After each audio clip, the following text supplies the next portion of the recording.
What's up, guys? Welcome back to the channel.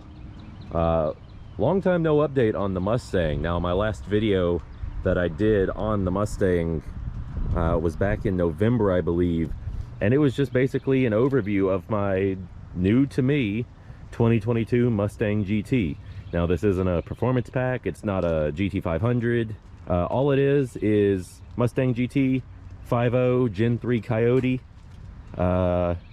And I am making it out to be, now it is extremely filthy and it needs a wash, trust me, I know, you don't have to tell me in the video, but I'm making this thing out to be a GT 500 killer is the dream, just by, you know, doing all sorts of bolt-ons and eventually a little bit of engine work, but right now it's just mainly been bolt-ons. So I just wanted to kind of give you guys an update and let you know what I have and haven't done to the car yet.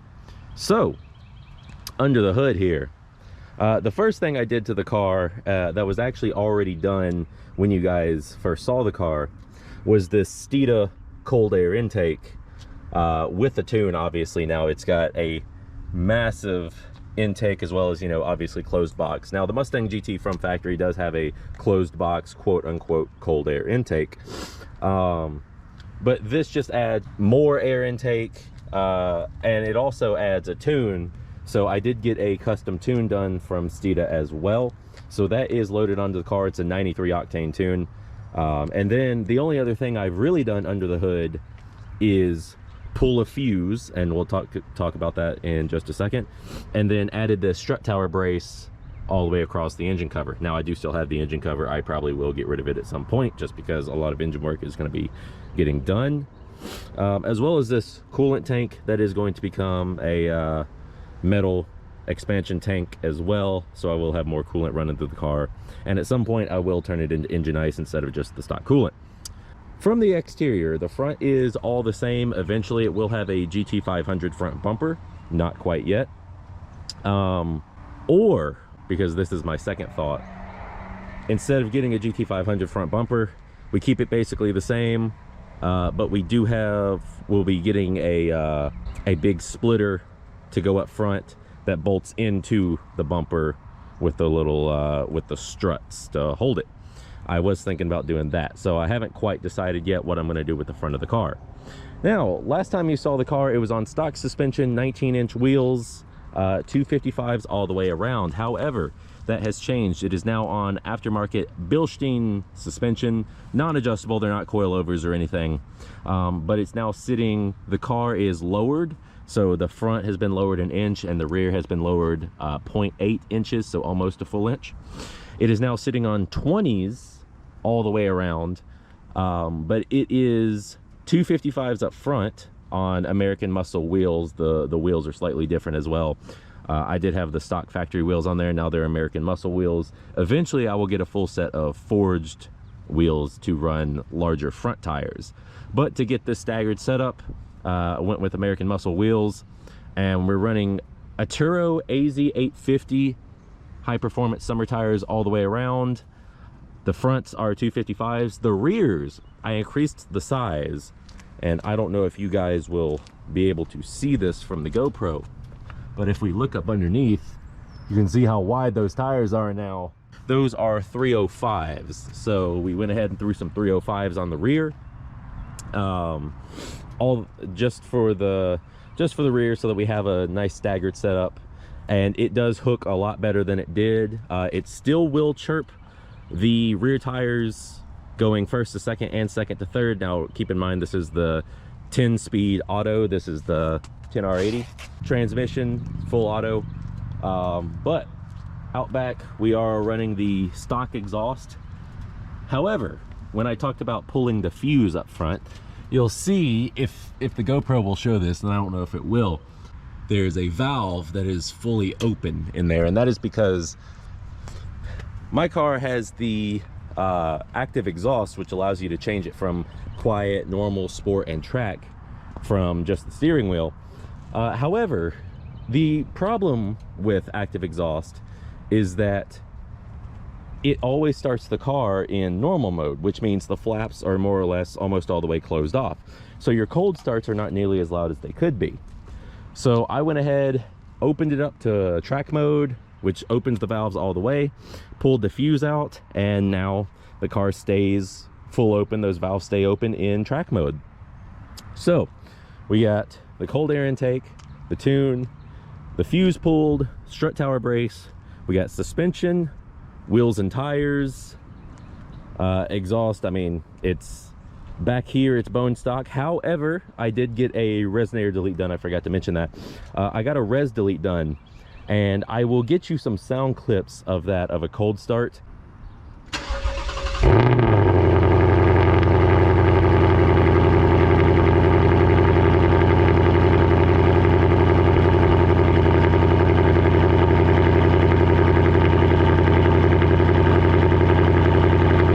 Obviously, I've been driving the car out to where it is right now, so I will get you guys some sound clips of what a cold start sounds like, and I will get you some clips of it idling as well.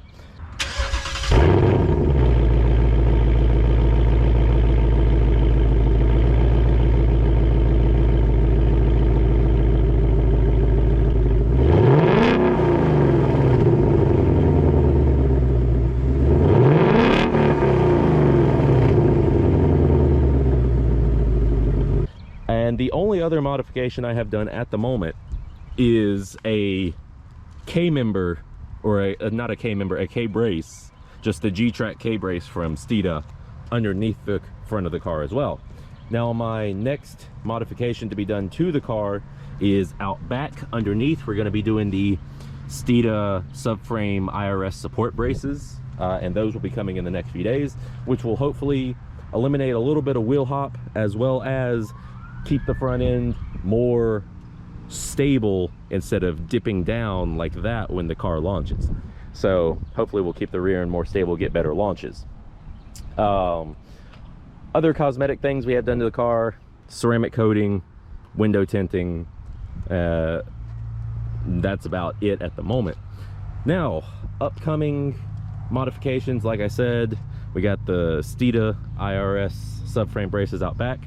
I'm going to be smoking out the headlights. I'm going to be smoking out the tail lights, so that the entire car will basically be smoked out gray. Now the logos are black. This is the blackout package. However, the gray and black go nicely together, and this is the dark matter gray color scheme. So we'll be smoking out the tail lights, smoking out headlights. I'll be getting a carbon fiber fuel door. I'll be getting a carbon fiber trunk deck lid to put a wing on, and I will show you guys that wing later. As well as I may do a carbon fiber hood at some point, not in the near future, but I may. And I already have in my cart the Ford Performance hood struts, the hydraulic hood strut, so that I no longer have to use this piece of crap that they included on a 5.0 for some reason. They couldn't just go ahead and put the hood struts on it, so we're gonna go ahead and get those on. Like I said, you guys can see right here under the hood, the sound tube is still installed. I probably will at some point do a delete on the sound tube. Just call me a sucker for interior cabin noise, you know, it is what it is. But that's basically all of the modifications I have done to the Mustang up at this point. I may or may not do a video on actually filming the install of the IRS subframe braces. If everything goes well, it should take us about 10 minutes to get them installed. I did call a shop and they wanted $450 to install them, and I said absolutely not, because there's a total of about 8 bolts to do. So we're not doing it that way. But yeah, as things change, I will keep you guys updated on what we get done to the Mustang, and eventually this thing will be hashtag Project GT500 killer. So it's in the works. With all that being said, guys, you know, make sure to like, subscribe, do all the things you got to do, and you know, feel free to interact, comment down below, tell me what you like, what you don't like, things like that. Let's talk it out. All right, so this is going to be with me just more or less holding the GoPro with my hand. The car is in just normal, regular, everyday drive mode, and this is the resonator delete interior sound profile with the sound tube still installed from the factory.